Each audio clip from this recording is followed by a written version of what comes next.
Hello there everyone, welcome back to the channel. It's Amiibo here, and today we're doing another Nintendo Switch 2 physical news roundup. For the past 2 weeks or so, we've had a couple of things announced, including a new proper physical release for Fantasy Life I on the Nintendo Switch 2, coming very soon. Very excited for that. Tony Hawk had some interesting things pop up, not in terms of the physical on Switch 2, because as we all know, that is a code in the box. However, it does look like there's actually an upgrade available for free if you buy it on Switch 1, which does have a cartridge. We have some news on a couple of sports games coming to Switch 2 this year, one of which is a code in box, but then from the same publisher, we're getting a game keycard release, which is just kind of interesting. I have some thoughts on that. And then finally, we're getting a new complete edition of River City Girls for Switch 1. So that's what we're getting into today. Of course, if you are new here and you enjoy Nintendo Switch and Switch 2 collecting, I would appreciate you liking the video and subscribing. Let's get into it. Okay, people, welcome back to the channel. Been a while since we did one of these, although there really hasn't been like too much over the past couple of weeks, but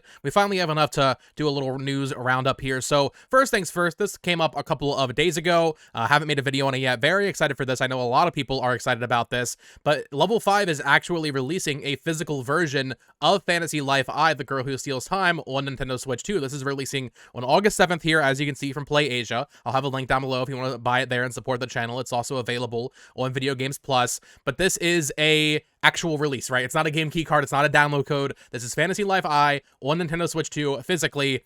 It's unfortunate that it took them this long, because I know a lot of people that already bought it on Switch 1 and then they bought the $2.50 upgrade, which is fine. There's nothing wrong with that. That's how I bought the game. But it is nice to see that they clearly understand there's an audience for this game. It's doing a lot better than I think they expected. It's already sold, I think, like 1.2 million copies, which is great for what Fantasy Life is, especially since it had basically no marketing whatsoever. But yeah, this is getting a Switch 2 release. We're getting another proper physical Switch 2 game in August, just a couple of weeks from now. Once again, though, just kind of sucks. I already know a lot of people who bought it on Switch 1 who are a little disappointed that they waited so long to get this out, but I think it goes to the idea that a lot of publishers were, quite frankly, just scrambling to get stuff ready for Switch 2, and I think for Level 5, they just didn't have the bandwidth to have Fantasy Life I ready. I mean, we didn't even know it was going to be a Switch 2 game until like 2 days before the Switch 2 came out, so this is releasing on August 7th, $56 here on PlayAsia. It does have English. I will say that now if you're curious. It does have English on the cartridge, so nothing to be worried about there, as well as a bunch of different subtitles here as well. So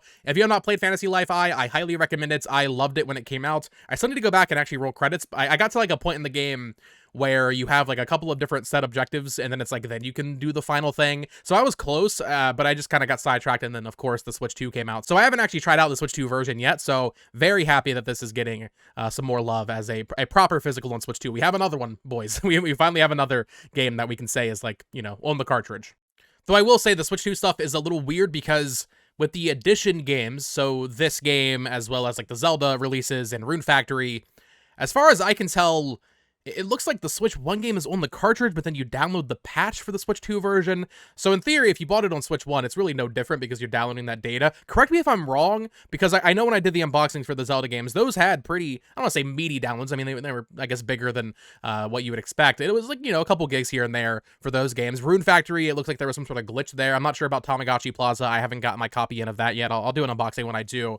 So I don't know if this will require a download at all, or if it will require a download for just the Switch 2 patch, or what.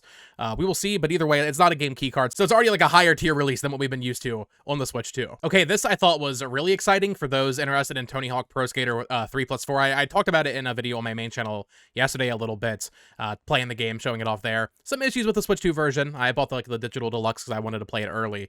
But this game is a code and box release on Switch 2, as I'm sure you all know. I'm actually gonna have a video opening this and giving away the code inside tomorrow, so or maybe on Saturday, so stay tuned for that if you just want to, you know, have the game digitally. But it's a code and box on Switch 2, and on Switch 1 it is a cartridge. Now this cartridge does require a download. I'm not sure the extent of what this is, how much it, you know, downloads, because I think for the first game it just downloaded like the Creative Park stuff, I want to say, but you could actually play like the, you know, main campaign story stuff, or, you know, single player content there. So we will see exactly what's on the cartridge for this version. However, for those that want a physical cartridge, this does have a free upgrade.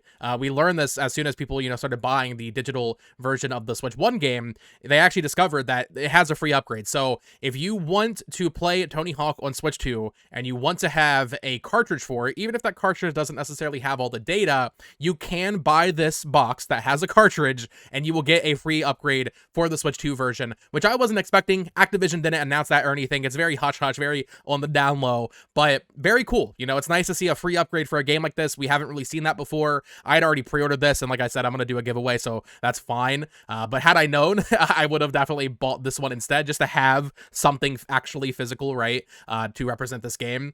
But yeah, pretty cool. If you're interested in Tony Hawk, I mean, it's a great game. There are some issues with the Switch 2 build that I've been playing. It seems to crash pretty frequently, which isn't great. Hopefully they release a patch. But other than that, which, you know, that's a huge asterisk, but other than that, it is a lot of fun. I love these remakes that they've been doing over the past couple of years. So just wanted to highlight that. If you want to play Tony Hawk on Switch and you want a physical cartridge, you can get a free upgrade for the Switch 2 version, which is huge. That's awesome. I hope we see more publishers doing this. Didn't expect it from Activision, not at all. Okay, next up, I wanted to take a look at some sports games on Switch 2. Not because I'm necessarily that interested in these or excited. I'm curious to see how they run, just because, you know, new generation. It's always cool to see like what the sports games end up looking like on that platform, how support will be moving forward. For Switch 1, it wasn't great, right? We never got Madden or NHL, but this time it's already starting off better. And right after I posted my new releases for July video, they actually announced that WWE 2K25 is releasing on July 23rd. And there was some confusion here because in the trailer, they had some text talking about a game keycard. Unfortunately, this is a code and box release,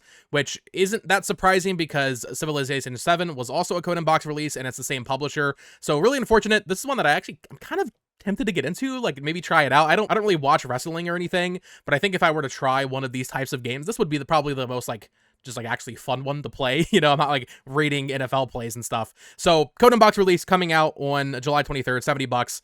Not the biggest surprise in the world given 2K's history. We also have Madden. This one's been out or known for a while, but this is releasing on August 14th for $70. This one is a game keycard, 65 gig download required. Not too much to say here. Pretty cool that Madden's getting a release. But more importantly, Take-Two and 2K announced this just the other day. Releasing on September 5th, we're getting NBA2K26, and this is a game keycard release. Now, the reason this is important, and why I think even if you don't care about sports games, this is important to kind of monitor here, this game that is releasing just 2 months after WWE from the same publisher is a game keycard. Now, I know game keycard, that's still a bad thing. However, I do think this plays to the greater idea that a lot of publishers have been scrambling and weren't able to get proper physicals at all. Obviously, there's tiers of this, right? A code and box is the worst. That's the bottom of the barrel of what we want. Then there's a game keycard because at least you get something physical that you can sell later down the line. And then the best is a proper physical release. The fact that their launch game, Civ 7, and then this July release, so just a month after launch game, WWE, the fact that these are code and boxes, but then 2 months later we get a game keycard from the same publisher, to me that says there was something going on with manufacturing of even the game keycards, the 1 gig, you know, license keys on these cartridges. There was something with the manufacturing of that to the point where even those, I feel like, couldn't happen to the scale that some publishers wanted. I don't know the exact ins and outs of how that would work, but the fact that they would do WWE code and box and then game keycard for NBA, that's really the only thing that makes sense. I mean, maybe I can't really think of any other reason that WWE would not have been a game keycard, which is unfortunate for WWE. Certainly would have made me more eager to at least try it out if it were a game keycard, just because, once again, I like having something physical that you can sell. Although with sports games, does it really matter because these go down in value so quickly? Although I think the WWE games retain their value a little bit more. But yeah, game keycard release of NBA 2K26, actually kind of exciting. And once again, I think plays to the greater idea that in the future, maybe we will see some manufacturing issues kind of alleviated, and we will see, at the very least, less code and boxes, which there have been way too many of recently, and hopefully, down the line, Nintendo starts doing different sizes, and we see more games complete on the cartridge. Although I don't think a game like NBA ever would be fully on the cartridge, because even on like PS5, it requires a download, I'm pretty sure, and it is a 75 gig download, so there's not even a cartridge size big enough for this game to exist on, so a game keycard here kind of makes sense. It'd be nice if some of the data was on there, but still, good. I know we're already at the point where it's like, oh, not code and box, game keycard, that's good. But genuinely, it is a pretty good sign that this publisher 2K that has had 2 code and box releases is in the future already moving up to game key card. That is a good sign for things to come, in my opinion. So we will see what the future holds. But I actually thought this was pretty important, even if you don't care about sports games. Like, I'm not gonna buy this probably, but still nice to see. And then real quick, just wanted to throw it in here, even though it's a Switch 1 thing in our Switch 2 news video, but they announced a complete edition of River City Girl. So it's all of the games on one cartridge, as far as I can tell. Includes some extra goodies here, including some stickers, some decals for your Joy-Con, some postcards, it looks like.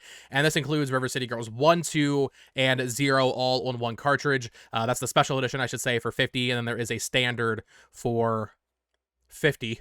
So if you're buying this, I mean, just get the special edition, I would assume here. Releasing on September 4th. A lot of September releases coming up here if you collect physically. Asian release, so it's not going to have ESRB on the bottom left there, but still looks pretty nice. You can already see the spine there. I might check this out because I had these games from limited run, or at least I had 0 and 2, and I actually ended up selling them because I was like, I'm never going to get 1 because it was so expensive. Well, now we're getting a physical that has all 3 of them on the cartridge, which is pretty cool. And reading through here, it looks like it actually includes the Double Dragon DLC they did for the second game as well. So need to get a finalized physical for the entire River City Girl series. I don't know if they're planning on doing more of these. I imagine they probably are because these games are pretty popular. But as of right now, 2025, a nice look at a complete River City Girl set on Switch 2. Still cool to see like a complete cartridge that has all of these games and the DLC. But that is going to do it for today's physical news video. Certainly the biggest news is Fantasy Life. I'm very excited that that is getting a proper Switch 2 physical. Although the other things we discussed are pretty exciting as well, in my opinion. The fact that Tony Hawk has a free upgrade on Switch 2 is great. The fact that they didn't advertise that is crazy to me because that's such a selling point to some people, but also it's Activision, so I guess what do you really expect from them? Obviously, the sports games don't really interest me too much in terms of buying them or playing them, but I think it is a good sign that they're going from code and box releases to game key cards, and hopefully in the future, maybe not for 2K, but for other publishers, we see that kind of same pattern of game key card to proper physical releases in 2026 once we get a little bit further removed from the launch of the console. So that is going to do it for today's video. Thank you so much for watching. Subscribe here for more collecting stuff, and until next time, folks, peace.